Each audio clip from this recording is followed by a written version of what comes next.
Shalom peuple de Dieu, shalom frères et sœurs. J'espère que vous allez tous bien cet après-midi, par la grâce de Dieu bien sûr. Bien-aimés, je viens vers vous pour vous exhorter un peu.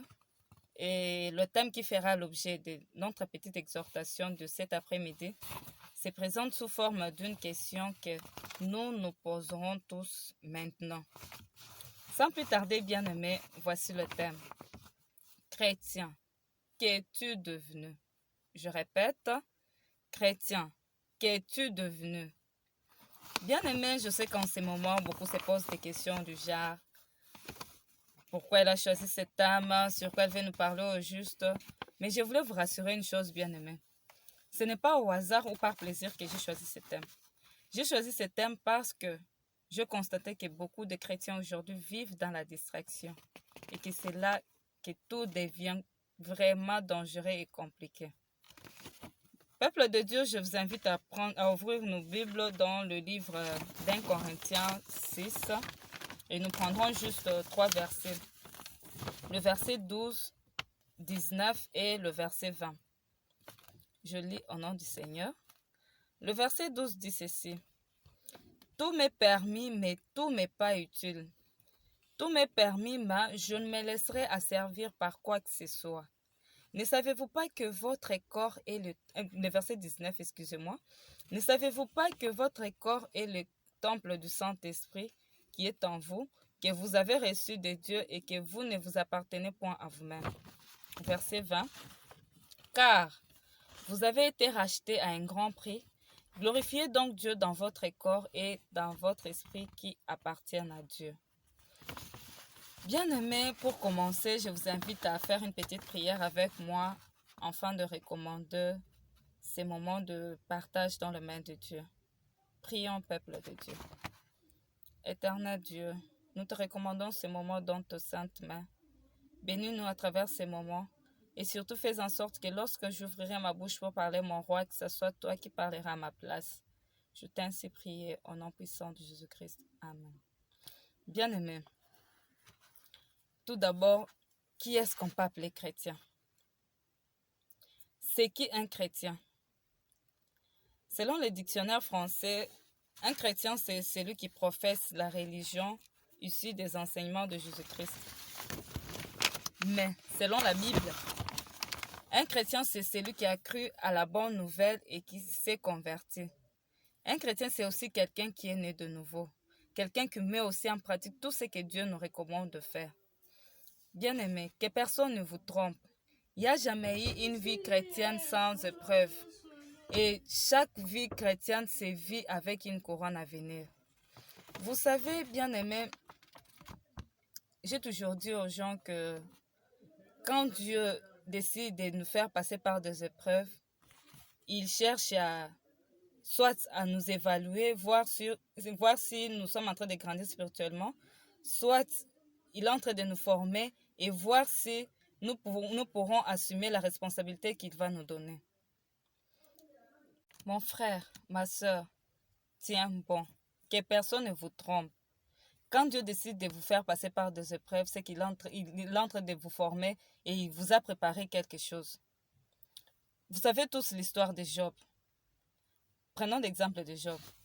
Job était un homme intègre, un homme droit, un homme qui craignait Dieu. Et Dieu l'aimait beaucoup. Mais malgré l'amour que Dieu avait pour Job, cela ne l'avait pas empêché de lui faire passer par des épreuves. Une épreuve que peut-être beaucoup de chrétiens aujourd'hui ne pourront pas surmonter. Mais après cette épreuve-là, la Bible nous montre comment Job était vraiment content de voir tout ce que Dieu avait préparé pour lui. Vous savez, vivre une vie chrétienne, c'est vivre avec une couronne à venir. Que personne ne vous trompe, bien aimé.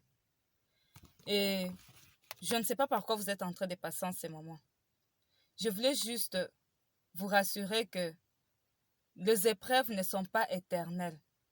Tout ça là va passer.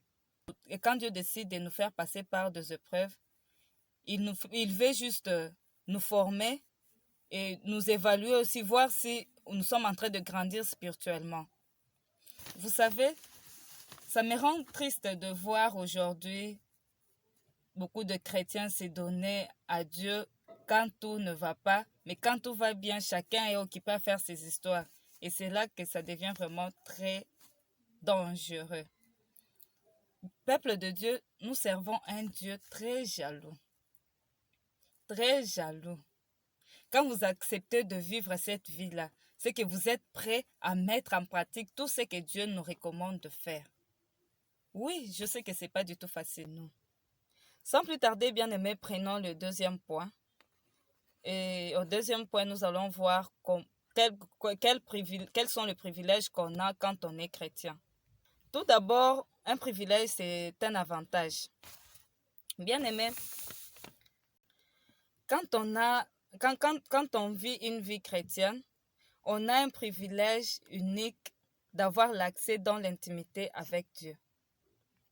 De goûter aussi quotidiennement aux bienfaits de sa volonté.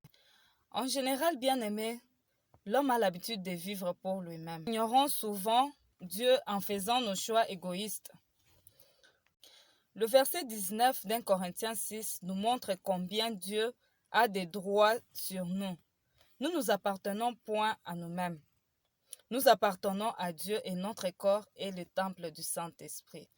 Bien-aimés, je vous assure que ceux qui sont rachetés par Dieu et qui lui ont donné autorité sur leur vie vivent sous une nouvelle alliance. Tout n'est pas toujours rose pour un chrétien, mais une vie chrétienne se vit avec une couronne à venir. Bien-aimés, je ne sais pas ce que vous êtes en train de vivre en ce moment, mais je voulais vous demander une chose. Mon frère, ma sœur, tiens bon et fortifie-toi. Tiens bon et fortifie-toi. Dieu a besoin de toi. Pour finir, je voulais vous poser ces deux petites questions qui me viennent à la tête. Excusez-moi, ces deux questions qui me viennent à l'esprit. La première est celle-ci. Quelle est ta relation, mon frère, ma soeur, quelle est ta relation avec Dieu en ce moment? Et la deuxième, si Christ décidait de rentrer aujourd'hui, es-tu prêt à partir avec lui? Si votre réponse est non, mon frère, ma soeur, c'est le moment d'arranger avec Dieu. C'est le moment d'arranger avec Dieu. Faites-lui confiance. Mon frère, ma soeur, Dieu a besoin de vous. Faites-lui confiance. Il a vraiment besoin de vous. Il n'y a jamais eu une vie chrétienne sans épreuve. Peu importe la durée de la nuit, mon frère, ma soeur, le soleil finit toujours par apparaître. Que Dieu vous bénisse. C'était votre sœur Irène Chiboula et à nous revoir au prochain numéro. Bye!